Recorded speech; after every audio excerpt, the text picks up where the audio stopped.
Pada 3 Mac, Honda CR-V 2026 telah dilancarkan secara rasmi di Malaysia dengan harga bermula dari RM178,200. Kemuncak kemas ini ialah suite keselamatan yang dipertingkatkan dengan BSM dan CTM kini standard merentas keseluruhan julas.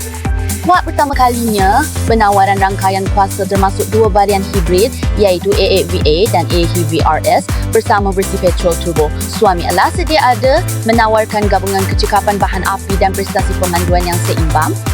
Dari segi teknologi, semua varian kini didatangkan dengan paparan infotainment 9 inci, Apple CarPlay Wireless dan Android Auto serta perkhidmatan Google terbina dalam.